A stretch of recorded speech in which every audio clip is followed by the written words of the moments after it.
Somos Legado Gamer y en este primer episodio repasaremos la historia y el legado de Doom. Hola, ¿qué tal? Y bueno, vaya que tenemos un tema espectacular para hoy. Sí, estoy emocionadísimo, porque, a ver, para la audiencia que nos sigue, la misión de este análisis a fondo es sumergirnos en una pila enorme de documentos, artículos históricos y notas de desarrollo. Ajá, material de primera mano. Exacto. Y todo esto revela que Doom no fue, digamos, solo un videojuego más. Fue un verdadero hito cultural y un salto tecnológico sin precedentes. Todo liderado por John Carmack y los rebeldes de Ike Software. Es que fíjate, es un caso de estudio verdaderamente fascinante. Y hoy, las fuentes que vamos a desmenuzar cubren desde los fundamentos del motor iTech 1 hasta cosas súper densas como las filosofías de diseño de niveles y su modelo de negocio. Un modelo que, o sea, rompió todas las reglas. Totalmente. Y creo que la promesa para quienes nos escuchan está clarísima. Vamos a descubrir esta intersección tan loca entre la innovación técnica, el caos creativo y el impacto real en la industria. Claro, con datos que de verdad van muchísimo más allá de la simple nostalgia de los 90. Porque, a ver, antes de poder sumergirnos en el infierno y los demonios y todo eso, Sí, el contexto es clave. es imperativo entender el lienzo digital sobre el cual se pintó esta obra. O sea, el motor del juego fue el verdadero catalizador aquí. Exacto. Y para entender ese lienzo tenemos que contrastarlo con su predecesor, que fue Wolfenstein 3D. Clasicazo. Clásico, sí, pero tecnológicamente Wolfenstein tenía niveles completamente planos, o sea, paredes en ángulos rectos, pisos al mismo nivel, sin escaleras. Era como un laberinto de cartón. Permitió por primera vez la creación de paredes y pisos en cualquier ángulo o altura. ¡Wow! Y como detalle técnico que me pareció interesantísimo en las fuentes, es que el desarrollo no se hizo en computadoras comunes. Estaba escrito principalmente en el lenguaje de programación C, pero utilizaban estaciones de trabajo Next. Ah, las de Steve Jobs, ¿no? Esas meras. Usaban el sistema operativo NextStep. Y eso le dio a Carmack la libertad de crear esta locura. Ok, vamos a desempacar esto, porque suena muy bonito. Pasamos de un diorama de cartón plano a un escenario de teatro dinámico que prácticamente se construye a sí mismo. Ajá. Pero hay un problema enorme de rendimiento. O sea, las computadoras de 1993 eran, pues, lentísimas. Sí, apenas abrían hojas de cálculo. Exacto. Y si los niveles que estaba diseñando John Romero eran tan abrumadoramente complejos, la pregunta es, ¿cómo es que una técnica matemática abstracta como los árboles BSP cambia radicalmente la forma en que los jugadores experimentan la tensión en el juego sin que la computadora explote? Bueno, lo fascinante aquí es que la solución de Carmack fue una genialidad absoluta. Los árboles BSP, o partición del espacio binario, Que suena súper complicado. suena denso, pero, la brillantez de Carmack no fue hacer que la computadora procesara más rápido, sino enseñarle a la computadora que no debía procesar. A ver, ¿cómo? Haz de cuenta que debido a que los niveles de Romero eran abrumadoramente complejos, el motor usaba esta técnica para dividir y seleccionar súper rápido solo la porción geométrica del nivel que el jugador podía ver en un momento dado. O sea, si estoy mirando una pared, todo lo que está detrás de la pared, Simplemente no existe para el procesador en ese milisegundo. ¡wow! Es optimización pura. Totalmente. Al liberar al procesador de renderizar lo que no se veía, Carmack básicamente le dio permiso a los diseñadores para crear mundos verdaderamente laberínticos. Claro, porque la máquina ya nos estaba ahogando. Exacto. Y esto sentó las bases tecnológicas para todos los entornos tridimensionales modernos que vemos hoy. Está cañón. Pero, bueno, tener una tecnología revolucionaria es, digamos, solo la mitad de la batalla, ¿no? Sí, obvio. Falta la otra mitad. Porque el siguiente desafío era cómo hacer llegar este motor masivo a los jugadores. En una era muy anterior a las tiendas digitales de alta velocidad, no había banda ancha. No, para nada. Los disquetes eran los reyes. Entonces la respuesta fue un modelo de negocio tan agresivo e innovador como el código mismo. La famosa revolución shareware. Sí, o sea, la decisión de id Software de saltarse las reglas tradicionales del mercado minorista. Las fuentes dicen que lanzaron el primer episodio completo, el Knee Deep in the Dead. Que es un tercio de toda la experiencia, básicamente. Ajá, y lo lanzaron de forma completamente gratuita en foros y en redes universitarias. solo para que los propios jugadores lo distribuyeran libremente. O sea, la idea era que tú lo copiaras y se lo pasaras a 10 amigos. Y el impacto de esto fue brutal. Fíjate en este dato de las notas históricas. El lanzamiento a la medianoche del 10 de diciembre de 1993. La demanda fue tan, pero tan frenética, que cuando 10.000 personas intentaron descargar el archivo simultáneamente, ¿10,000 personas al mismo tiempo en los 90s? sí, colapsaron por completo la red de la Universidad de Wisconsin-Madison. Es que es increíble. Tumbaron la red de una universidad por pura emoción colectiva. Literal. Pero a nivel financiero, fue un éxito rotundo. Convirtió a los jugadores en promotores. Generaron ingresos diarios iniciales, escucha esto, de $100,000 para esta empresa pequeñita. $100,000 diarios. ¡Qué locura! Todo por incitar a la compra de los episodios restantes. Entonces, ¿qué significa todo esto? Porque para mí es como un caballo de Troya digital. O, no sé, el dealer que te regala la primera dosis de adrenalina pura. ¿Fue esto un accidente feliz o una genialidad de marketing calculada que la industria corporativa simplemente no supo ver venir? Yo creo que si conectamos esto con el panorama general, nos damos cuenta de que id Software demostró que la distribución directa al consumidor era el futuro. Ajá. O sea, ellos entendieron el poder de las incipientes comunidades en línea, la descentralización. Sí, no dependían de Walmart ni de ninguna tienda. Para nada. Lograron en un solo día lo que a otras compañías les tomaba meses a través de las estanterías físicas y los camiones de reparto. Fue visión pura. Y vaya que funcionó. Ahora, una vez que el juego inundó las computadoras de todo el mundo, lo que enganchó a los jugadores no fue solo la tecnología, fue un mundo brutal. Un mundo oscurísimo. Sí, y resulta que surgió de un intenso conflicto interno en el estudio sobre cómo debía contarse una historia en los videojuegos. El drama creativo. Cuéntanos de eso. Pues primero hablemos de la premisa argumental. El protagonista es un marine espacial totalmente anónimo. Ajá. ¿El famoso Doom Guy? Exacto. Y es enviado a Marte como castigo disciplinario. ¿Por qué? Por agredir a un oficial superior que le había ordenado disparar contra civiles desarmados. O sea, el tipo tiene una brújula moral. Sí, es un buen tipo, digamos, pero el desarrollo de la crisis es que la Union Aerospace Corporation, la UAC, La clásica megacorporación malvada. ándale, hacen experimentos secretos de teletransportación que salen muy mal y abren puertas interdimensionales. Y empieza la pesadilla. Literal, el viaje lleva al jugador a través de las instalaciones de la luna Phobos, luego a la corrupta base de Deimos. Que, por cierto, resulta que está flotando sobre el infierno. Un detalle increíble. Sí, es buenísimo. Hasta descender al mismísimo infierno. Pero aquí es donde viene el conflicto creativo. Tom Hall, uno de los diseñadores, había diseñado la Doom Bible. Ajá, un documento enorme. Sí, proponiendo una trama densa, realista y niveles planos que parecieran bases militares reales, con baños, cafeterías. Y Carmack y Romero dijeron que ni locos, ¿no? Rechazaron esto por completo. Carmack incluso declaró que la historia en un juego no era importante. Esa famosa frase de que es como la historia en una película para adultos, que se espera que esté ahí, pero a nadie le importa. Exactamente esa. Y Romero, por su parte, exigía niveles abstractos, rápidos y no lineales. Total que, Tom Hall terminó siendo despedido. ¡Qué fuerte! Aquí es donde se pone realmente interesante porque hay una ironía poética. O sea, la historia trata de un marín que se rebela contra sus superiores, exactamente al mismo tiempo que Carmack y Romero se rebelaban contra las estrictas reglas de diseño de su propio director. Es verdad, no lo había pensado así. Entonces te pregunto, ¿acaso la falta de realismo y de una narrativa tradicional fue en realidad la mayor fortaleza para la inmersión del juego? Definitivamente. Y las fuentes apoyan mucho a esto. La abstracción espacial permitió un enfoque puro en las mecánicas de juego. Porque no estabas buscando un baño o una oficina. Exacto, y hay una cuestión psicológica muy fuerte aquí.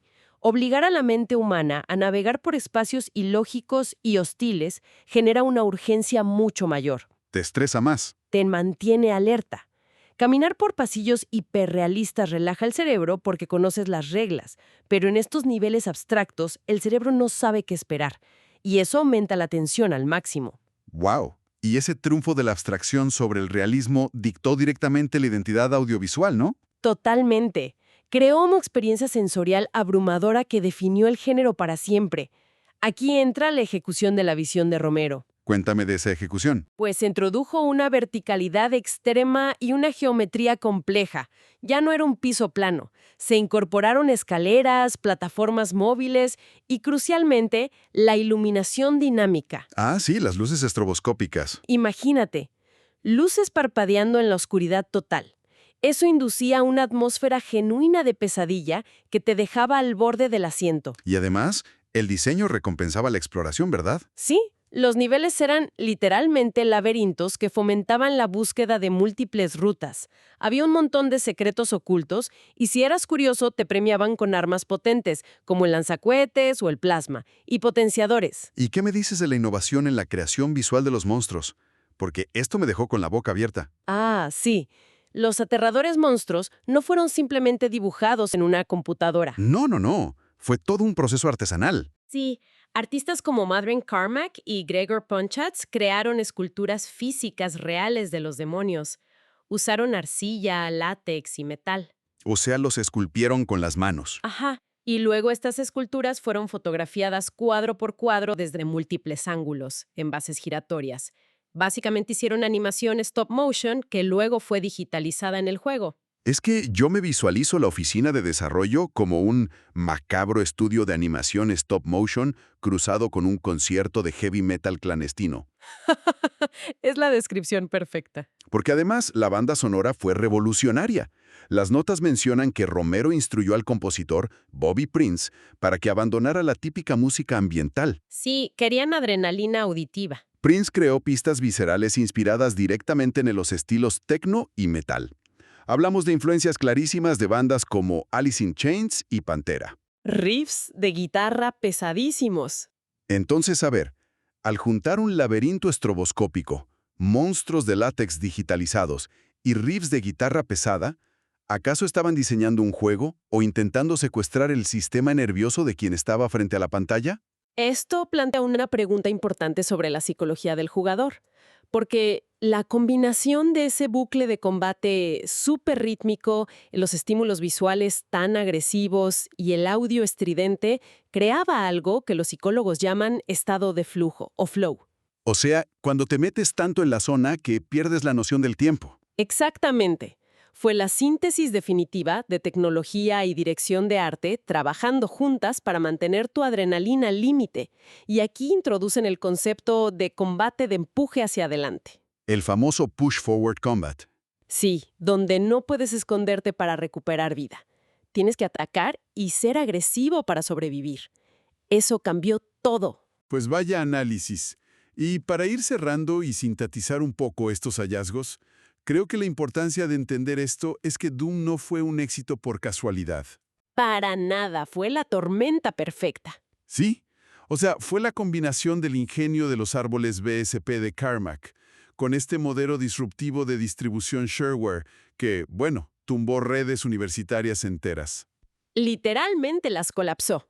Y claro, la visión estética brutal y abstracta de Romero.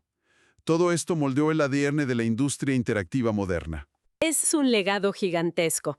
Sí, por eso, para quienes nos escuchan, recuerden que cada vez que experimentan un mundo en 3D sin tiempos de carga interminables, o cada vez que descargan una versión gratuita de prueba antes de comprar un software, Están viviendo en la casa que Doom construyó. así de simple. Y de hecho, me gustaría cerrar dejando una reflexión en el aire para nuestra audiencia. Adelante. Tomando en cuenta que las fuentes mencionan que el código fuente de Doom fue liberado tiempo después. Ah, sí, eso dio origen al movimiento del modding.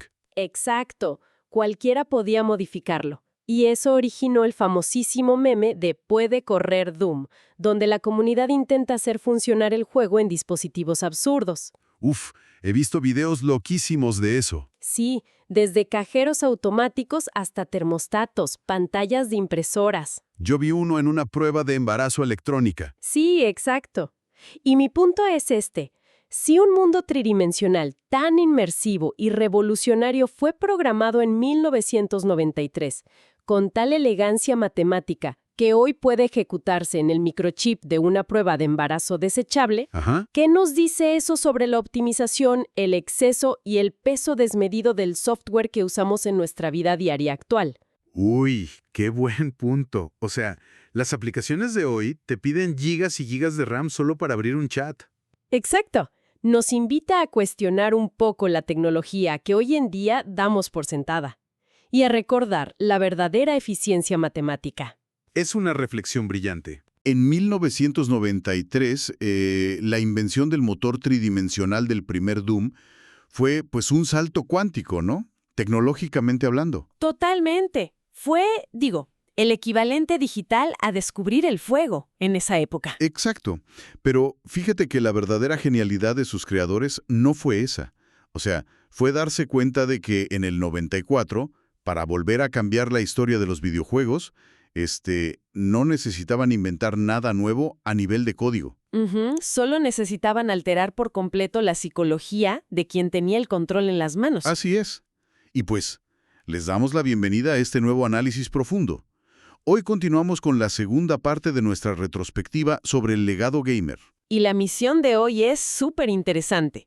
Vamos a tratar de entender cómo una simple secuela logró consolidar todas estas reglas de acción en primera persona que seguimos usando hoy en día. Sí, 3 décadas después y siguen súper vigentes. Y bueno, para lograr esto, ¿qué fuentes estamos cruzando hoy? Pues mira, tenemos dos fuentes principales muy completas. Por un lado, un documento analítico exhaustivo sobre la estructura narrativa y de diseño de toda la tetralogía clásica. Ajá. Y por otro lado, el archivo enciclopédico de Wikipedia, detalladísimo, pero enfocado específicamente en Doom 2, Hell on Earth. Y lo fascinante aquí es analizar la diferencia de apenas 12 meses que hubo entre ambos lanzamientos. Claro. O sea, un año de diferencia. Es fundamental entender el contexto, porque el primer título rompió los límites del hardware con este motor, el iTech 1, ¿no? Sí, el motor que utilizaba los famosos árboles BSP o árboles de partición binaria del espacio. De que la computadora intentara dibujar todo el mundo al mismo tiempo Y terminara colapsando, claro. y explotara, sí, pues este sistema dividía el mapa matemáticamente. Entonces, el motor solo procesaba las paredes que literalmente entraban en tu campo de visión en ese milisegundo exacto. Que era una ilusión óptica brillante, o sea, ahorraba unas cantidades masivas de memoria. Por eso podías tener entornos en 3D súper rápidos en computadoras que, apenas podían correr hojas de cálculo. Sí, era magia negra en ese entonces. Pero a ver, fue una revolución técnica sin duda. Aunque al llegar a la secuela, el equipo tomó una decisión muy consciente, ¿verdad? Así es, decidieron no entrar en una nueva carrera por mejorar los gráficos. Agarraron ese mismito motor de los árboles BSP y dijeron, vamos a enfocarnos exclusivamente en la evolución del contenido. Y en expandir las mecánicas puras y duras. Exactamente. Y esa es la decisión que separa una simple demostración tecnológica de una verdadera obra maestra. Porque ya tenían la base matemática, ahora el objetivo era exprimirle hasta la última gota. Transformar el comportamiento del humano frente a la pantalla, básicamente. A ver, pero vamos a desempacar esto, porque no puedes tener una evolución mecánica real si sigues en el mismo entorno de siempre. No, claro que no. Para entender por qué esta secuela se siente como un animal completamente distinto, tienes que ver dónde pasa todo. El primer juego te mantenía encerrado. Sí, en las lunas de Marte. Eran puros pasadizos, bases metálicas. Tenía una vibra casi de terror y supervivencia muy aislada. Ajá. Pero la secuela te lanza una declaración de intenciones desde el nombre, ¿no? Hell on Earth. El infierno en la Tierra. O sea, la acción se viene directo a nuestro planeta. Un planeta totalmente devastado porque abrieron un portal interdimensional masivo. Y fíjate, ese cambio geográfico creo que justifica un cambio estructural que le dio la vuelta al ritmo del juego. Totalmente. Porque también hay que recordar el formato de distribución que dictaba las reglas en los 90s. El modelo shareware. Ese mero. El modelo donde te regalaban el primer episodio en un disquete, para engancharte, y ya luego te cobraban por los demás. Que te obligaba a dividir el juego en bloques independientes. O sea, terminabas un episodio y perdías todas tus armas, tu progreso, todo se reiniciaba. Exacto. Y como Doom 2 ya fue un lanzamiento comercial completo, o sea, se vendió en tiendas desde el día 1, pues esa restricción del shareware desapareció por completo. Y las implicaciones que eso tiene en el diseño son, bueno, brutales. Al quitar esa división, la experiencia se vuelve una maratón. Una maratón ininterrumpida de 30 niveles consecutivos más 2 niveles secretos. O sea, haciendo una analogía, es como si el primer juego fuera, no sé, una miniserie de televisión. Acabas un capítulo, hay un corte a negros, la tensión baja, y al empezar el siguiente tienes que volver a armar tu estado de alerta desde cero. Ujú, muy buena analogía. Y en cambio Doom 2 es como una película de acción frenética. Grabada en un solo plano secuencia de 3 horas, no.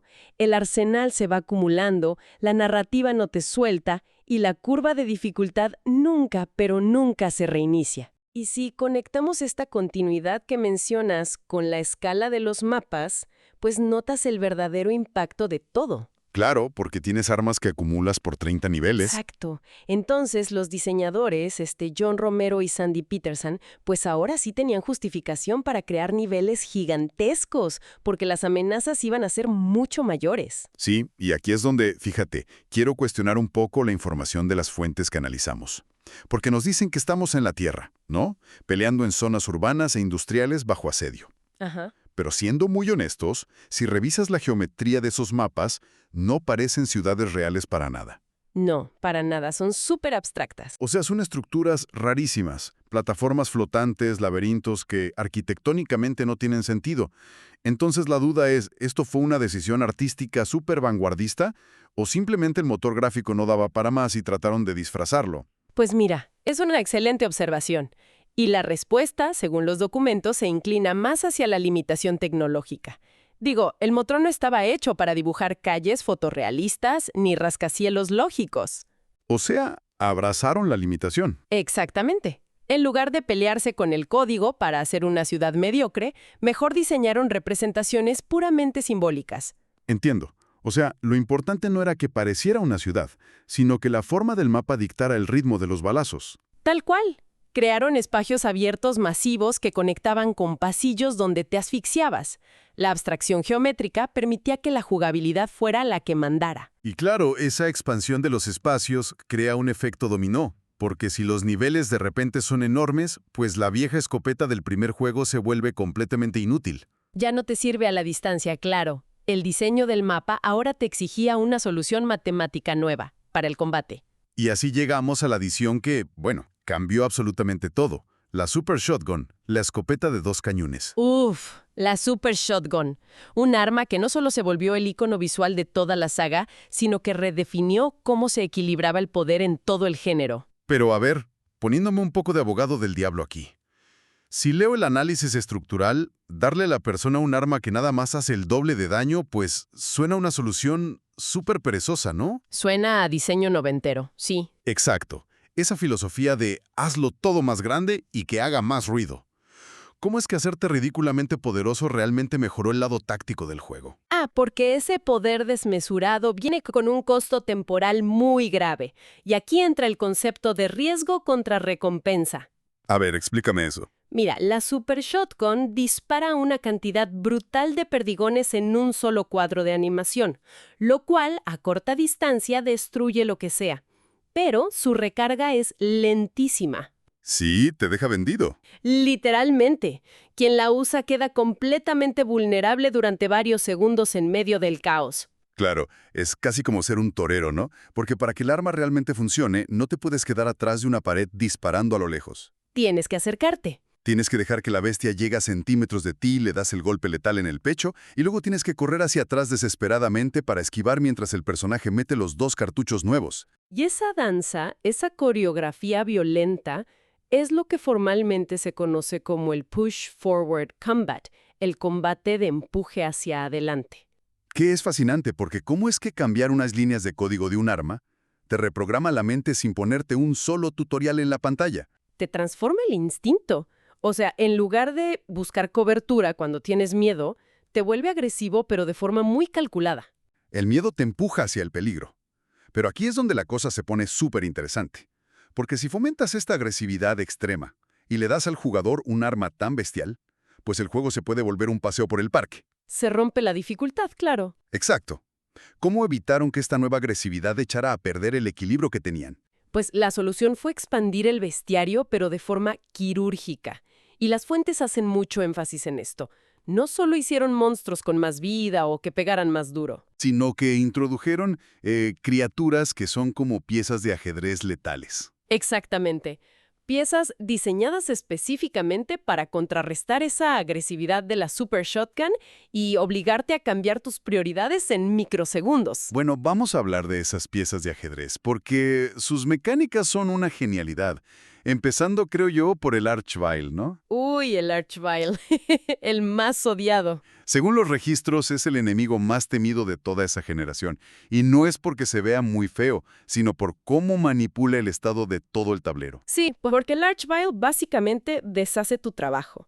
Tiene en su código la capacidad de buscar cadáveres de demonios que tú ya habías matado y los resucita. O sea, te penaliza la munición y el tiempo que acabas de invertir. Y eso frustra muchísimo, pero su ataque principal es peor. O sea, es muchísimo más opresivo. Porque no es un proyectil normal, ¿verdad? No dispara algo que puedas esquivar moviéndote a un lado. Establece algo que se llama bloqueo de línea de visión. Ah, sí. Cuando inicia ese hechizo de fuego y te pone en la mira. Si no logras poner una pared entre tu personaje y el monstruo antes de que acabe la animación... Explotas. Recibes un daño catastrófico garantizado. ¡Wow! Es una mecánica que te corta de tajo el Push Forward Combat.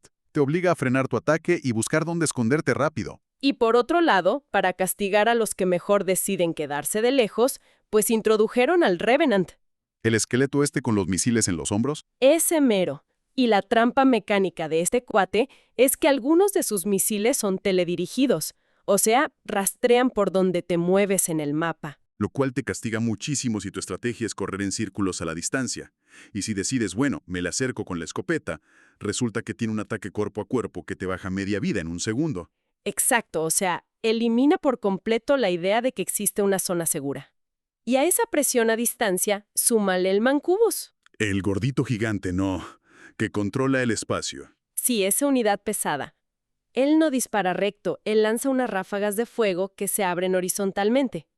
Su única función mecánica es bloquear pasillos y castigarte si no cuidas por donde te mueves hacia los lados. Y el clímax de toda esta tortura psicológica, creo que es el Pain Elemental, la esfera voladora. Esa es la definición del caos. Su matemática de combate se basa en negar áreas. Él no te ataca directamente. ¿Ah, no? Solo escupe a las calaveritas de fuego. Exacto. Usa el límite de entidades del propio motor gráfico en tu contra. Genera las Lost Souls, estas calaveras, de forma ilimitada mientras siga vivo. Es literalmente una carrera contra el reloj. Si dejas a un Pain Elemental vivo mientras matas a los enemigos chiquitos, en 30 segundos el mapa está inundado de calaveras bloqueándote el paso. Y consumiéndote toda la munición, lo cual te altera por completo la jerarquía de a quién matar primero. Claro, cuando esa cosa entra al cuarto, tienes que ignorar todos los demás balazos, aguantar el daño y concentrar todo tu arsenal en matarlo a él primero. Y no dejemos fuera al Arachnotron, este tanque en forma de araña que te dispara plasma verde sin parar y te fuerza a moverte en círculos eternamente. Digo, imagínate poner todas estas funciones matemáticas y de inteligencia artificial juntas en un mismo cuarto. Es una locura. Jugar esto en dificultades altas, ya no es un tema de qué tan rápido aprietas botones. Es como ser el director de una orquesta caótica. Tienes que leer la partitura en milisegundos. Exacto, y saber a qué instrumento vas a silenciar primero. Si matas al Mancubus pero dejas vivo el Archvile, pues revive a todos y te destruyen. Y si ignoras al Pain Elemental, el ruido visual de las calaveras te ahoga la estrategia. Es, una exigencia mental altísima disfrazada de un juego de pura acción visceral. Completamente de acuerdo. Y después de sobrevivir a casi 30 mapas de este desgaste táctico, de resolver este rompecabezas a toda velocidad, pues llegamos al cierre del juego. Un cierre que tiene unos desvíos rarísimos antes del gran final. Uy, sí, porque las fuentes, especialmente el análisis de Wikipedia, resalta que este juego como que inventó el multiverso del estudio mucho antes de que Marvel lo pusiera de moda. Todo a través de los niveles secretos. Los niveles 31 y 32, ¿no? Sí. El equipo literalmente agarró texturas y geometría de Wolfenstein 3D, que había sido su juego exitoso anterior, y lo metieron en el código de Doom 2. Es surrealista. Estás en un juego de matar demonios en la Tierra y de repente te topas con soldados nazis pixelados y tienes que eliminar a representaciones de Commander Keen. Commander Keen, que era un personaje de otro juego de plataformas de ellos. Un choque de universos absurdo. Absurdo pero genial.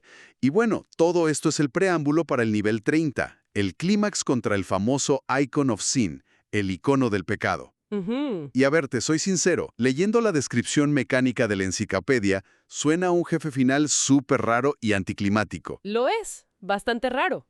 Visualmente es la cara gigante de una cabra pegada a una pared. Pero mecánicamente ni siquiera tiene inteligencia artificial.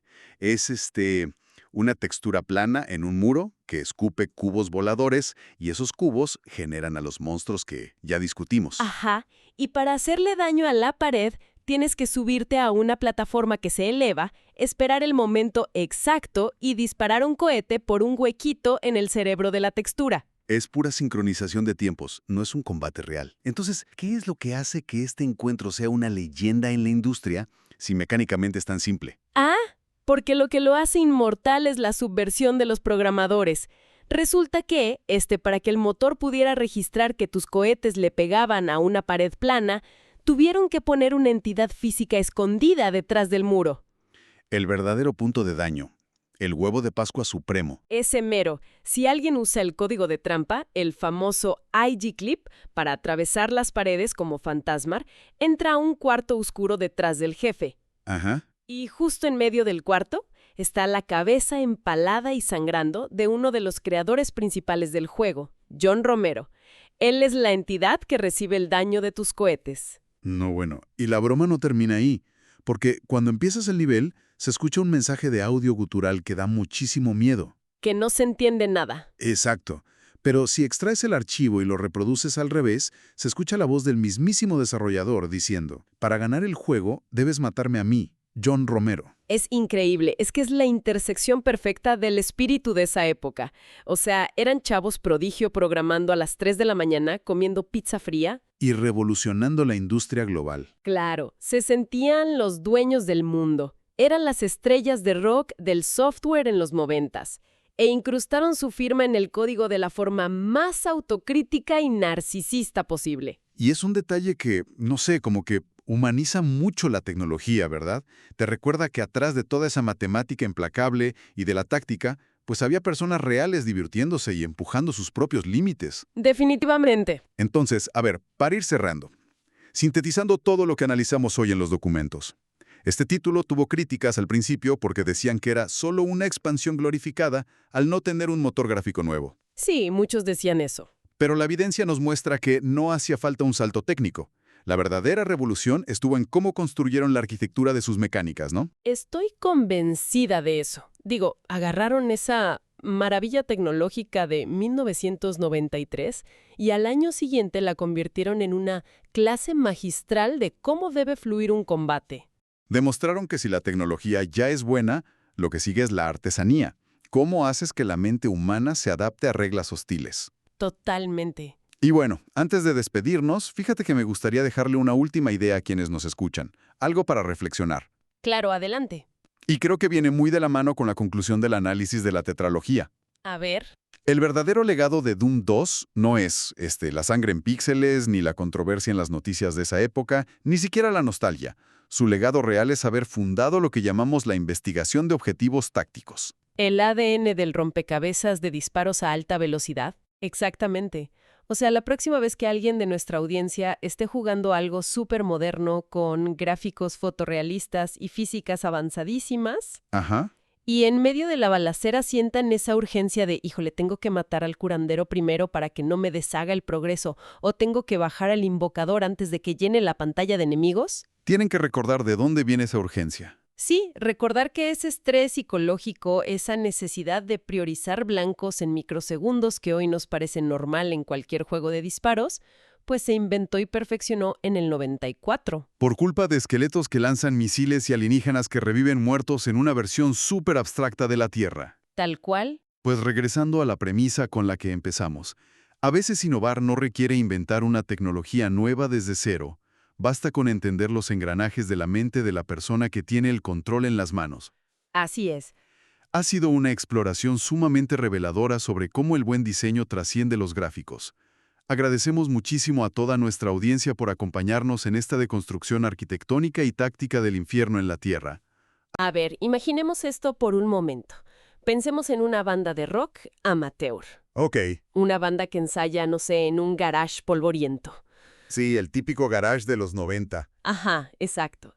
Y llevan meses sacando cada acorde, cada solo de guitarra de su grupo legendario favorito, sudando la gota gorda, tocando con amplificadores de segunda mano, Todo por puro amor al arte. por pura amor al arte. Y de pronto, en un día cualquiera, se estaciona una limusina, se baja un tipo trajeado, toca la puerta de ese garage y saca un maletín. Y claro, la primera reacción natural de cualquiera sería pensar, híjole, nos van a entregar una demanda por derechos de autor, Totalmente. o una orden de cese y desista por estar usando sus canciones. Exactamente. Pero no. El tipo abre el maletín, saca un contrato formal y les dice: el próximo álbum oficial de la banda, el que va a estar en todas las tiendas físicas del mundo, ¡Wow! sí, les dice, lo van a escribir y grabar ustedes. O sea, suena una fantasía absoluta. Suena a un guión de película que simplemente no ocurre en la vida real. Digo, las corporaciones multimillonarias no le entregan las llaves de su franquicia más lucrativa a un grupo de fans de un foro de Internet. Pues no ocurre a menudo, pero es exactamente lo que pasó en la industria de la tecnología y el entretenimiento en 1996. Es una locura. Es el puente perfecto y, la verdad, uno de los pocos documentados a esta escala, entre la creatividad desbordante de los aficionados y, pues, el implacable mercado comercial de los videojuegos. Y creo que los documentos lo llaman de una forma muy específica, ¿no? Sí, internamente se catalogó como el desafío profesional. Y de eso va nuestra inmersión de hoy. Porque ya hemos analizado en otras ocasiones el impacto monumental de los primeros títulos de esta franquicia de disparos en primera persona. Claro. Pero nuestra misión en este análisis a fondo es explorar un momento crucial que, la verdad, a menudo queda un poco en la sombra. Totalmente de acuerdo. Así que vamos a sumergirnos en los documentos técnicos, registros enciclopédicos y todo el contexto histórico de la tetralogía clásica para desmenuzar un título que lo cambió todo.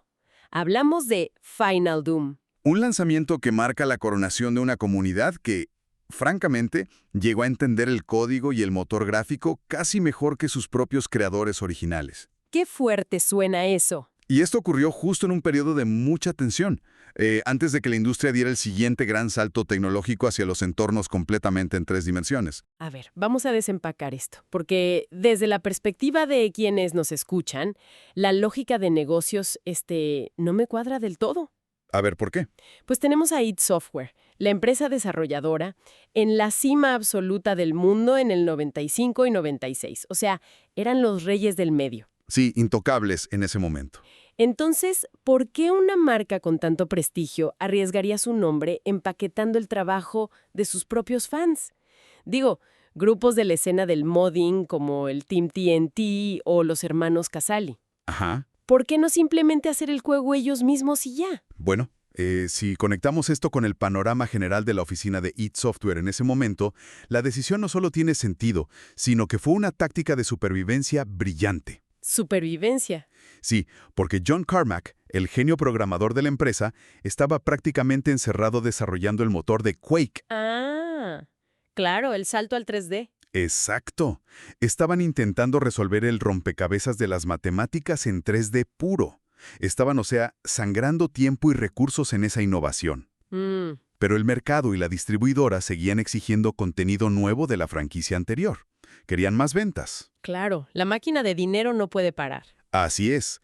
Y lo que demostró esta colaboración fue que una expansión profunda a nivel de diseño y mecánicas podía sostener un lanzamiento comercial exitoso, sin necesidad de evolucionar la tecnología base. Entiendo. O sea, es como decir, no podemos construir un coche con un motor nuevo ahora mismo. Exacto. Así que vamos a dejar que estos mecánicos callejeros modifiquen la carrocería del coche viejo hasta dejarlo irreconocible. Es una analogía perfecta. Y hay que dejar claro cómo funcionaba este producto, porque los documentos señalan que Final Doom fue un juego independiente. Standalone, así le decían. Standalone. Ajá, o sea, no necesitabas tener la entrega anterior instalada en la computadora para jugarlo. No para nada, aunque usaba el mismo esqueleto técnico, el famoso id Tech 1. Utilizaba el mismo código fuente, el mismo bestiario de demonios y el mismo arsenal de armas. Sí, la escopeta, la motosierra, todo igual. pero el volumen de contenido era colosal para la época. ¿Y tanto? El paquete consistía en 2 megawatts. Y bueno, para quienes no estén familiarizados con el término técnico de la época, Ajá. un WAD era el formato de archivo donde se guardaban los datos. Viene de las siglas Where's All the Data. Qué creativos eran. Bastante. Y un megawatt implicaba una campaña masiva. Cada uno de estos 2 archivos en Final Doom tenía 32 mapas gigantescos. ¡Wow! O sea, ¿64 niveles en total? 64. Y diseñados por talento 100% externo.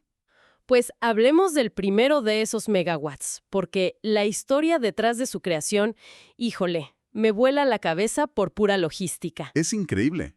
Estamos hablando de TNT Evolution, creado por un colectivo llamado Team TNT. Así es. Y lo que pienso es que hoy en día es súper fácil colaborar en línea. Tienes repositorios, videollamadas, todo. Discord, Slack. Ajá. Pero en el 95, ¿cómo lograba un grupo de aficionados que estaban dispersos por todo el mundo coordinar un proyecto de esa magnitud con conexiones de Internet de acceso telefónico? Pues era un caos, pero un caos bellamente orquestado. Se comunicaban a través de listas de correo electrónico y servidores FTP muy rudimentarios. ¡Qué locura! Y el desarrollo de TNT Evolution comenzó simplemente como un proyecto pasional. Su intención original era subirlo a Internet y dejar que la comunidad lo descargara completamente gratis. ¡Gratis! Todo ese trabajo para regalarlo. Así era la escena. De hecho, el proyecto ya estaba finalizado y empaquetado en noviembre de 1995, listos para lanzarlo. Ajá. Pero id Software se enteró, vio el nivel de ambición, la arquitectura de los mapas y esencialmente compró el proyecto apenas unos días antes de su lanzamiento gratuito. O sea, los detuvieron justo en la línea de meta. Exacto, para hacerlo oficial y comercializarlo. Híjole, es una locura pensar en la reacción de esos chicos al recibir ese correo corporativo. Seguramente pensaron lo de la demanda al principio. Seguro que sí. Pero entiendo por qué la empresa se fijó en ellos. El concepto narrativo y visual que planteaba Team TNT era muy diferente a lo que el estudio original solía hacer. Totalmente distinto. Porque el argumento sacaba la acción de Marte y trasladaba al jugador a Io, una luna de Júpiter. Ajá, ¿cambiaron de planeta? Y supuestamente la humanidad había aprendido la lección. Los marines espaciales estaban conteniendo súper bien los experimentos con los portales dimensionales de la corporación UAC. Todo parecía bajo control. Hasta que, claro, el diseño narrativo de Team TNT introduce un giro brillante utilizando las mismas limitaciones del propio motor del juego. A ver, cuéntame de eso. Pues resulta que una nave anual de suministros llega antes de tiempo a la órbita de Júpiter. Ok. La seguridad en la base se relaja, abren las compuertas de la Luna y descubren que no es una nave de carga humana. Uy. Es una nave espacial del infierno. Y los documentos enciclopédicos la describen como una estructura construida literalmente de acero, piedra, carne, huesos y corrupción. Un momento. A ver, ¿una nave espacial hecha literalmente de carne y hueso? Sí, tal cual. Eso suena a una pesadilla sacada de una película de David Cronenberg. CEO de Clive Barker. Ándale.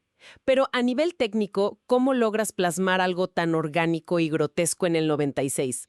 Porque el motor gráfico, hasta donde entiendo, estaba diseñado para hacer pasillos de bases militares. Bases genéricas. Ajá, puros ángulos rectos de 90 grados, paredes de metal, no sé, aberraciones alienígenas pulsantes. Pues ahí radica la genialidad del Team TNT. Como no tenían herramientas para programar cinemáticas complejas ni modelos en 3 dimensiones modernos, Sí. tuvieron que hackear visualmente el sistema de renderizado. Utilizaron algo llamado árboles BSP, o partición binaria del espacio. Ok, suena complicado. Un poco. Es el método matemático que usaba el juego para decidir qué paredes dibujar en la pantalla y cuáles ocultar para ahorrar memoria del sistema. Ya, para que la computadora no explotara. Exacto. Entonces los modders manipularon esta geometría abstracta y usaron texturas de paredes que simulaban intestinos o hueso. ¡Qué asco! Sí, forzando al motor a crear arquitecturas que parecían tener vida propia. Lograron un diseño de niveles con un toque mucho más cinematográfico que los juegos previos de la franquicia. ¡Wow! O sea, demostrando que la narrativa ambiental podía evolucionar muchísimo si el diseñador de niveles era lo suficientemente ingenioso con las herramientas viejas. Totalmente. Y todo esto culminando con el jugador encarnando al comandante sobreviviente, que creo que no estaba en la base cuando atacaron, ¿verdad? Exacto. Estaba en una caminata espacial o algo así. Ajá, y regresa en una cruzada de venganza para destruir al Icon of Sin, el infame escupidor de demonios final. Así es. Una campaña enfocada totalmente en la inmersión y la historia. Pero bueno, si TNT buscaba contar una historia de terror espacial con esta nave de carne, ¿Sí? la segunda campaña de Final Doom parece diseñada con un objetivo diametralmente opuesto. Muy opuesto. O sea, su única misión era, aparentemente, causar sufrimiento físico y mental a quien tocara el teclado. Entramos al terreno oscuro. The Plutonia Experiment. Esa mera. Una campaña desarrollada en un tiempo récord de 4 meses por solo 2 personas. Solo 2. Los hermanos Dario y Milo Casali. Y aquí es donde se pone muy interesante, porque la comparación que me viene a la mente con los Casali es la de un Dungeon Master en un juego de rol de mesa. Ajá, a ver. Ya sabes, ese tipo de director de juego que sonríe cuando los jugadores entran a una mazmorra creyéndose invencibles, súper confiados, Sí, sí. justo antes de soltarles un dragón encima y masacrarlos sin piedad. Es una descripción perfecta de su estilo. Se dividieron el trabajo, 16 mapas cada uno. Pero a ver, ¿cómo lograron que id Software les confiara la mitad de un lanzamiento global en caja? Digo, eran solo 2 hermanos haciendo niveles difíciles. Pues con una demostración de pura destreza técnica.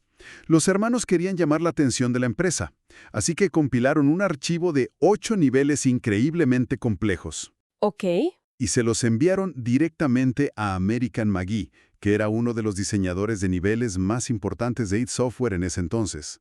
¡Wow! Directo a la cima. Y en la empresa quedaron tan impresionados por la optimización y, honestamente, por la crueldad del diseño, que les asignaron Plutonia. ¿Y se los dieron así nomás? Sí, y hay un dato fascinante aquí.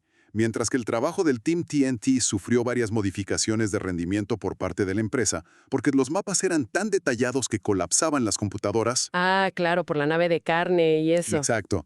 Bueno, los niveles de los hermanos Casali fueron aprobados para producción sin que id Software moviera un solo polígono. Ni un solo cambio. Ni un solo cambio en la revisión final. ¡Wow! Ni una sola pared alterada. Y es que la filosofía de Dario Casali era totalmente sádica. Sádica es poco. En varias entrevistas posteriores a los documentos que leímos, él mismo admitió que Plutonia estaba dirigido exclusivamente a la élite, A los expertos. a ese 1% de la comunidad que ya jugaba en la dificultad más extrema y se aburría. El método de control de calidad de Casali era de verdad una locura. Cuéntales cómo era. Pues él testeaba su propio nivel en la máxima dificultad. Si lograba terminarlo sin sudar, si se le hacía fácil, regresaba al editor y multiplicaba la cantidad de enemigos. O reducía la munición. Ajá, o te quitaba curaciones, hasta que a él mismo le costara la vida pasarlo. Y esto plantea una pregunta importante, ¿sabes? Una pregunta sobre la psicología del diseño de videojuegos y la dificultad extrema. A ver. ¿Por qué la crueldad táctica genera tanta lealtad en las comunidades de tecnología? Porque, lejos de ser odiado por ser frustrante, Plutonia es reverenciado como una obra maestra. Sí, es como un culto. Exacto. La respuesta es que el diseño forzaba lo que en la teoría de juegos se llama jugabilidad emergente. Jugabilidad emergente. Sí, no era simplemente ponerle más puntos de vida a los monstruos para que duraran más. Los Casali obligaron a los jugadores a investigar nuevos objetivos tácticos. Convirtieron cada sala en un rompecabezas letal de prioridades. A ver, dame un ejemplo de cómo funcionaba esa jugabilidad emergente, en la práctica. Porque entiendo que la franquicia ya había introducido enemigos muy complejos. No era solo correr y disparar. Totalmente. Imagina entrar a una sala de Plutonia. Ok, entro. Tienes a un Archvile, Uy, no. un demonio muy rápido que tiene la capacidad de resucitar a otros enemigos caídos y cuyo ataque, esto es vital, requiere línea de visión directa para prender en fuego a su objetivo. Te mira y te quema. Al mismo tiempo, en unas cornisas elevadas tienes Revenants, estos esqueletos altos disparando misiles teledirigidos. ¡Qué estrés! El diseño arquitectónico de Casali colocaba pilares y coberturas de forma milimétrica en esa sala. Obligaba al jugador a analizar la geometría del cuarto en milisegundos. Claro, tienes que decidir. Tienes que pensar rápido. ¿Me cubro del misil teledirigido del Revenant o salgo de la cobertura para romper la línea de visión del Archvile antes de que me queme vivo y reviva un tanque enemigo? Y todo eso con la gestión de recursos asfixiándote en todo momento. Exacto. Las balas estaban calculadas con pinzas. Un disparo de escopeta fallado no solo era un error menor, Era la muerte. era una sentencia de muerte para la siguiente sala. La abstracción táctica llegaba al punto en que la arquitectura del nivel en sí era tu peor enemigo. Completamente. Pozos de ácido tóxico imposibles de evitar, paredes falsas que revelaban artillería pesada cruzada a tus espaldas apenas dabas un paso. Todo esto además enmarcado en un argumento de tensión máxima. Cierto, la historia de Plutonia. Tras sobrevivir a la invasión inicial a la Tierra, la UAC crea el acelerador cuántico, un dispositivo diseñado específicamente para cerrar portales dimensionales a la fuerza. Por fin usan la tecnología para algo bueno. Sí, logran cerrar 6 de 7 portales nuevos. Pero por supuesto, el infierno se adapta a nuestra tecnología. Obvio. El complejo científico es invadido, los demonios toman el control, y queda un portal definitivo abierto custodiado por un demonio anciano guardián. Y el protagonista, el legendario marine espacial, es el único disponible porque, y esto me da mucha risa, casualmente estaba de permiso de vacaciones en la playa. Sí, descansando en la arena. Y resulta que esa playa estaba al lado del complejo secreto. Así que toma la decisión táctica de entrar completamente solo para no alertar al demonio. ¡Qué conveniente! Pasamos de estar tomando el sol en la arena a vivir la experiencia de combate más brutal de la década de los 90. Es una genialidad absoluta. Una genialidad, sí, pero que funcionaba maravillosamente en el ecosistema de las computadoras personales, en los teclados de PC. Claro. En la PC, la flexibilidad del hardware permitía que la memoria cargara estos laberintos monstruosos y que la dupla de teclado y ratón brindaran la velocidad de reacción necesaria para sobrevivir. Sí, la precisión es clave ahí. Pero la historia de Final Doom tiene un segundo acto igual de fascinante. Así es. ¿Qué pasó cuando los ejecutivos ordenaron trasladar esta obra a las consolas de salón de la época? Específicamente, estamos hablando de la versión para la primera PlayStation. Y ahí es donde la analogía del coche que hicimos antes empieza a rechinar bastante. Sí, se rompe. Porque estamos hablando de niveles que llevaban las computadoras más caras del 96 al límite de sus capacidades. Sudaban las peces. Y de repente, la corporación exige que esa misma experiencia milimétrica y cruel corra en una PlayStation que en ese momento tenía apenas 2 megabytes de memoria RAM principal. 2 megabytes. Es nada. Es como intentar meter una mansión de 4 pisos adentro de un departamento estudio. O sea, para que quepa, vas a tener que tirar muchísimos muebles a la basura y demoler varias paredes. Una analogía muy acertada. Las consolas tenían serios cuellos de botella en el procesamiento de información en tiempo real, en ese sistema de árboles BSP que mencionamos antes. Ajá, no podían procesarlo. Así que el equipo de adaptación, que fue liderado por Williams Entertainment, tuvo que aplicar las tijeras sin piedad. Me imagino. Muchos niveles de Evolution y Plutonia, junto con algunos Master Levels de Doom 2 que incluyeron, fueron simplificados geométricamente. Las áreas más abiertas se redujeron o se partieron a la mitad. ¡Wow! Y algunos de los niveles más complejos simplemente fueron eliminados de la versión de consola porque la máquina se congelaba. Simplemente los borraron. Sí. E incluso con estas amputaciones, la tasa de imágenes por segundo llegaba a caer drásticamente cuando había explosiones. Y los recortes no pararon en la arquitectura. Y esto es algo que a mí, como purista del diseño, de verdad siempre me genera un poco de conflicto. A ver. Redujeron drásticamente la dificultad general.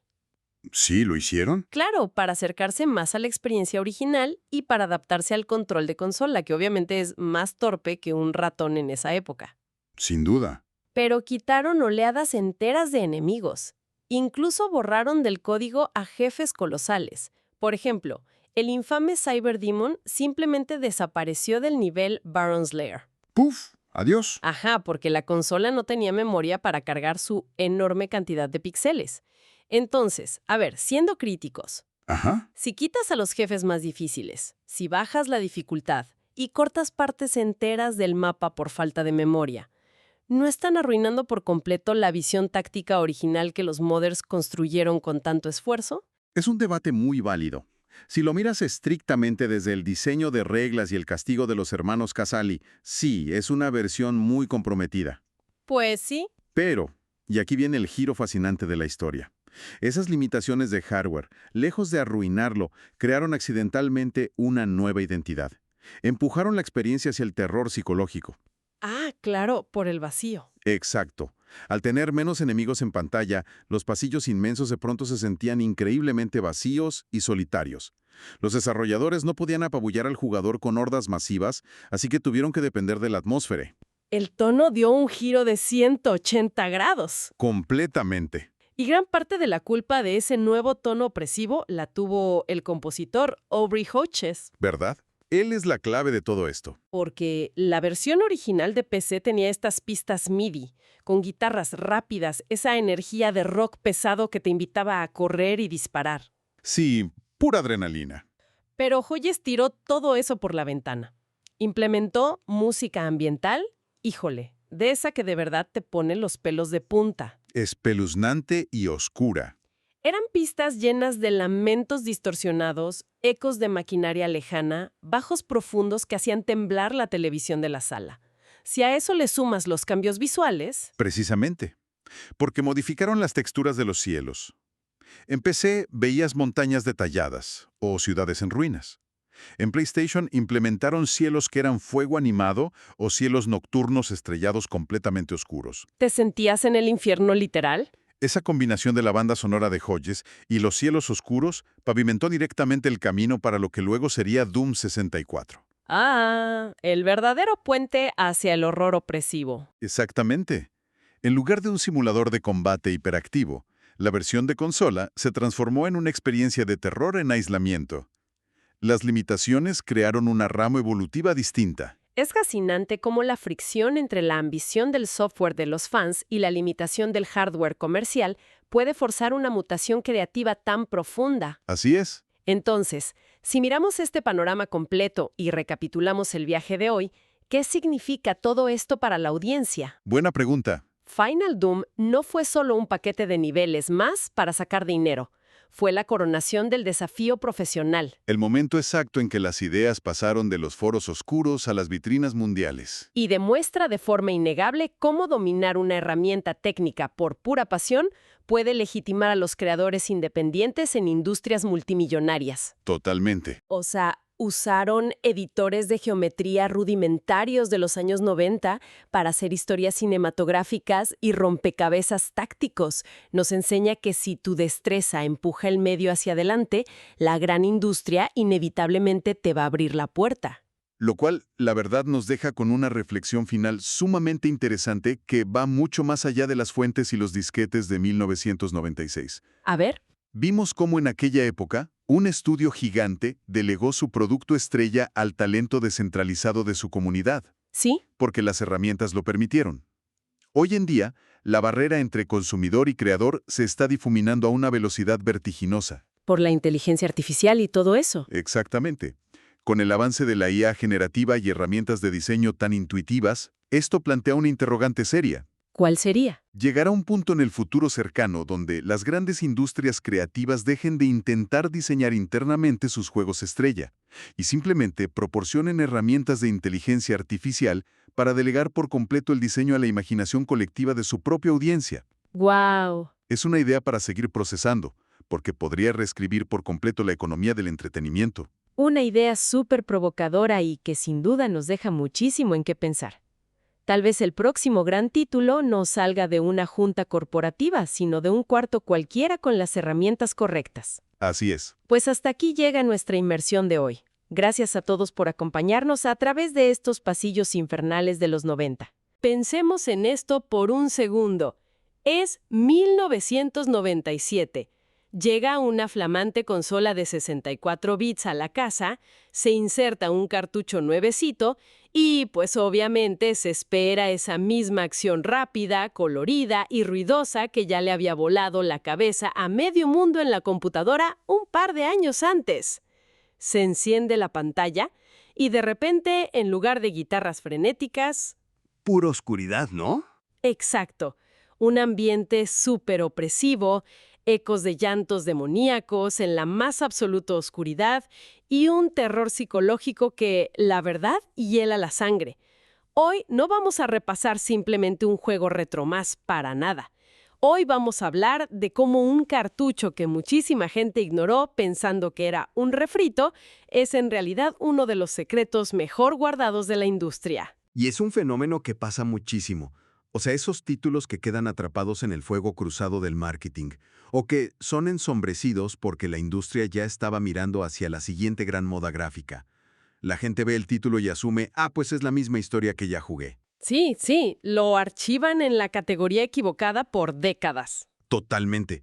Y la historia los olvida por completo. Y precisamente por eso estamos aquí. Para nuestra inmersión detallada de hoy, tenemos sobre la mesa una pila de apuntes fascinantes sobre la estructura y evolución de la tetralogía clásica de una de las sagas de disparos más icónicas que existen y vienen complementados con un artículo enciclopédico brutalmente detallado. Un artículo que de verdad no deja piedra sobre piedra. Para nada. La misión de esta inmersión es rescatar a ese eslabón perdido de 1997. Vamos a desentrañar cómo esta obra, que muchos confundieron con una adaptación menor para consola, es oficialmente la verdadera tercera parte de la franquicia y, aunque suene de locos, el puente narrativo directo hacia su encarnación moderna, Doom Eternal. Pero fíjate que para entender el peso real de ese salto al terror en consola, no podemos simplemente empezar en 1997. Digo, sería como intentar entender el impacto de un meteorito sin saber primero de qué planeta venía. Claro. Tenemos que entender la base tecnológica y de diseño que sacudió los cimientos del software un par de años antes. A ver, vamos a desmenuzar esto. Antes de sumergirnos en la oscuridad de ese eslabón perdido, es obligatorio hablar de 1993 y 1994, o sea, el origen del caos. Estamos hablando de una época donde las computadoras caseras apenas si podían abrir un procesador de texto sin ahogarse. A duras penas, sí. Y de repente llega este juego que mueve entornos en 3 dimensiones a una velocidad de infarto. Además, el modelo de negocio fue una reverenda locura. Liberaron el primer episodio completamente gratis bajo este formato de shareware. Que fue revolucionario. ¡Cañón! Si lo analizamos, fue como la versión prehistórica del modelo free-to-play moderno. Literalmente, el estudio regalaba la primera dosis de adrenalina pura en un disquete para que la gente se enganchara y luego les llamara por teléfono para comprar el resto. Lo fascinante de esto es que esa adrenalina estaba sustentada en un salto tecnológico que, pues para los estándares de 1993, parecía magia negra. Me refiero al motor E-Tech 1. Y aquí hay que detenernos en el cómo, porque es vital. A ver. Las máquinas de la época tenían limitaciones de procesamiento muy severas. La genialidad del equipo de programación fue implementar lo que se conoce como árboles BSP, o partición binaria del espacio. Híjole, ahí sí me pierdo un poco con la jerga matemática. ¿Cómo funcionaba eso en la práctica? Es más sencillo de lo que suena. Haz de cuenta que estamos en un laberinto gigante. Un motor gráfico tradicional intentaría calcular y dibujar todo el laberinto al mismo tiempo, lo cual fundiría el procesador de 1993 en 2 segundos. Exacto. Se quemaba la máquina. Lo que hacían los árboles BSP era dividir el mapa geométricamente en sectores invisibles. Básicamente el código le decía a la computadora, oye, el personaje está en este cuarto y mirando hacia el norte. No te molestes en dibujar, ni calcular, ni pensar en los monstruos o paredes que están a sus espaldas o 3 habitaciones más allá. ¡Órale! Solo renderizaba exactamente lo que estaba en el campo de visión en ese milisegundo. Esa trampa matemática, esa optimización extrema, es lo que permitía que el juego fluyera a una velocidad vertiginosa en máquinas limitadas. Claro, y esa velocidad era indispensable para la filosofía de diseño del equipo, específicamente de John Romero, porque los niveles no eran pasillos rectos como en los juegos anteriores. Había una abstracción total. Estábamos hablando de mapas que priorizaban el combate sobre el realismo, ¿no? Sí, puro diseño de arenas de combate. Ajá, con múltiples rutas, pasadizos secretos y sobre todo una verticalidad que no se había visto.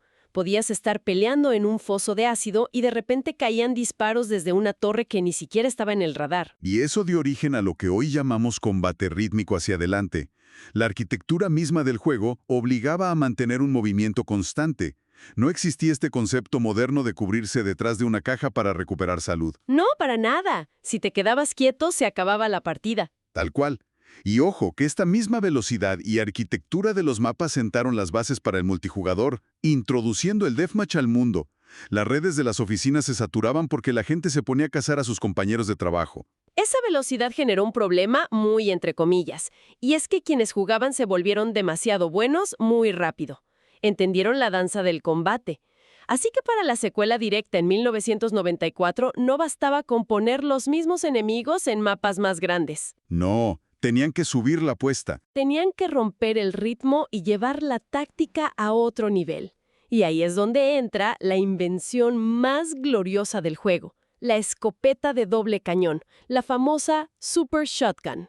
Es increíble cómo un solo elemento virtual puede redefinir el equilibrio físico de cómo se interactúa con un entorno. Totalmente, porque da un poder destructivo brutal capaz de tumbar enemigos medianos de un tiro, pero el truco está en la movilidad. Hay que acercarse muchísimo al peligro para que los perdigones hagan daño máximo. Disparar y luego... Viene el castigo. Exacto, hay que aguantar una animación de recarga lentísima que deja al personaje completamente vulnerable. Es la definición perfecta de riesgo y recompensa. Y para contrarrestar a un jugador armado con esa potencia, el bestiario tuvo que evolucionar dramáticamente. El combate dejó de ser un simple campo de tiro y se transformó en un tablero de ajedrez a 200 kilómetros por hora. Empiezan a entrar enemigos que requieren cambios en las prioridades tácticas en fracciones de segundo. Uy, sí, qué traumas. Como el Mancubus, esa mole gigantesca que dispara bolas de fuego abarcando casi todo el pasillo. Un dolor de cabeza. O el Revenant, este esqueleto altísimo que lanza misiles teledirigidos que persiguen al personaje por todo el maldito mapa. Pero el rey indiscutible de este ajedrez táctico, sin duda alguna, es el Archvile. Este enemigo obligaba a desaprender todo lo que el juego había enseñado hasta ese momento. Es increíblemente rápido. Ataca con una explosión de fuego que es inevitable a menos que se rompa su línea de visión, escondiéndose detrás de un muro sólido. Que ya de por sí es estresante. Y lo peor de todo, va por el mapa resucitando a los demonios que ya había costado sangre eliminar.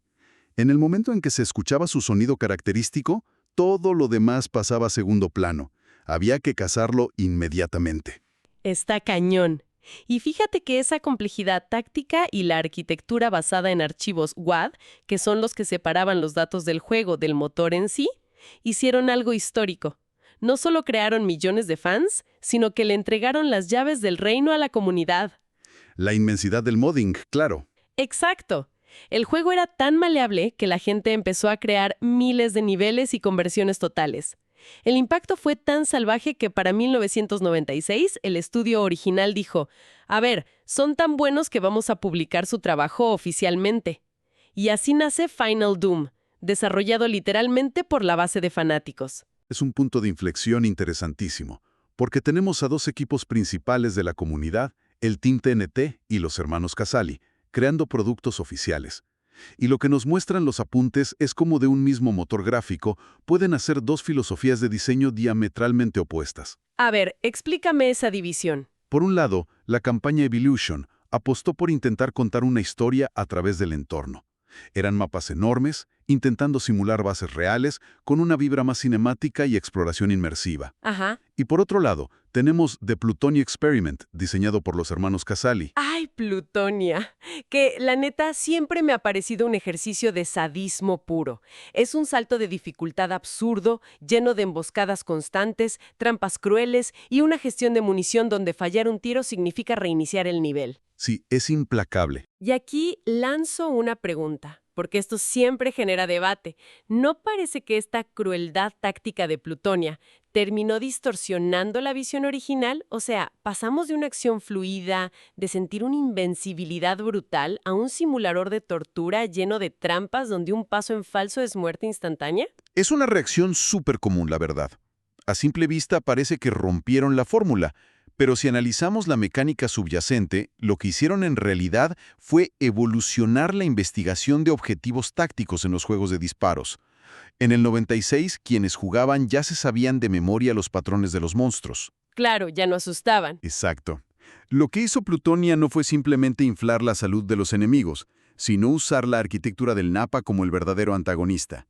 Ponían a los peores demonios en los ángulos más incómodos, obligando a dominar las coberturas y el control del espacio. Ese diseño castigador sentó las bases para el modding moderno.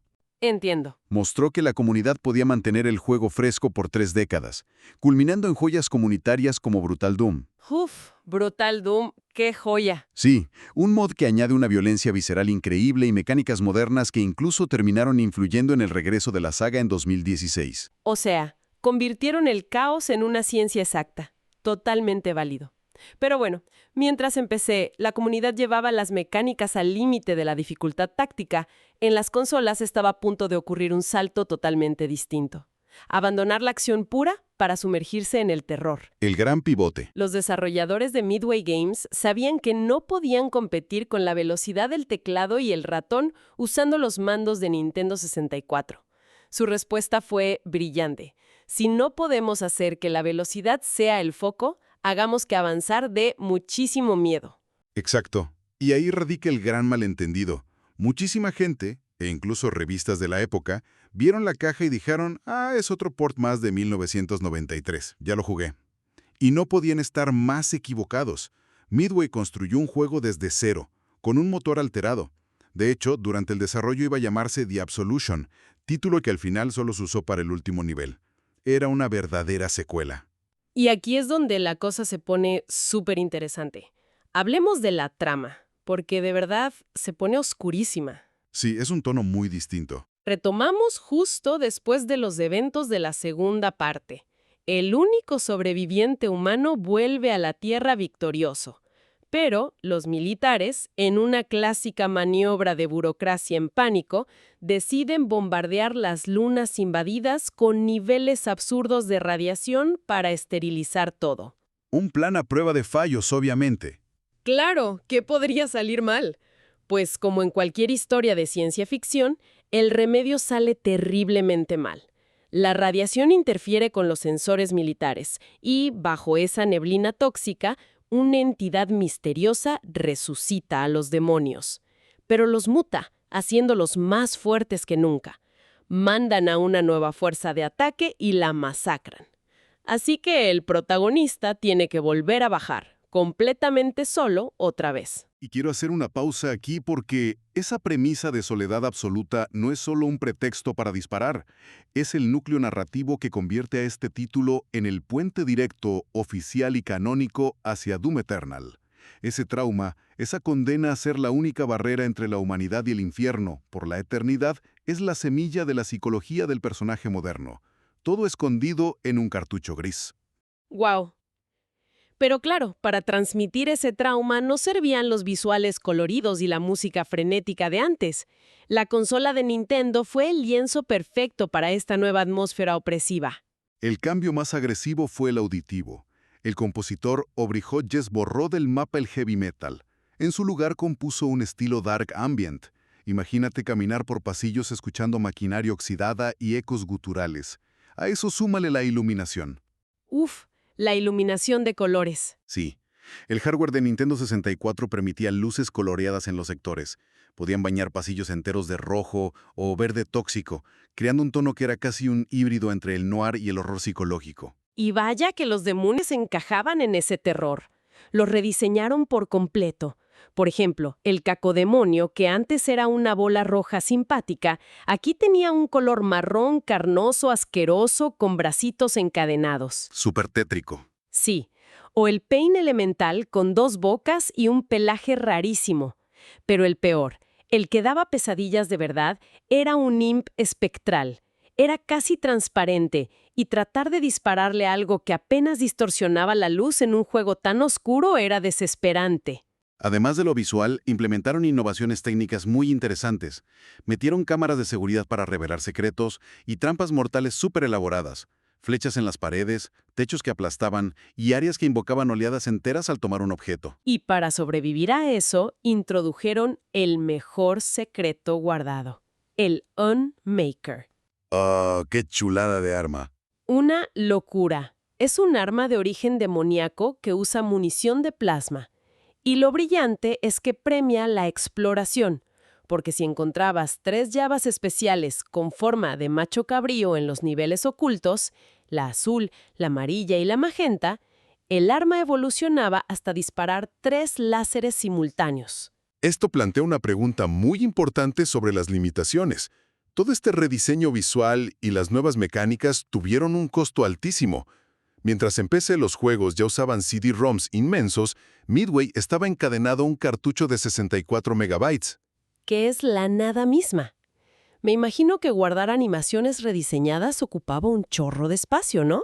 Exactamente. Para que un personaje bidimensional se vea bien moviéndose, el cartucho tiene que almacenar imágenes de cada ángulo y cada paso de animación. Y como la memoria era tan restrictiva, tuvieron que meterle tijera al bestiario. Uy, Enemigos icónicos que daban esa profundidad táctica de la que hablábamos, como el Revenant o el mismísimo Archvile, fueron eliminados por completo porque no cabían. wow. Perder al Archvile suena como un golpe durísimo. Y esto abre un debate.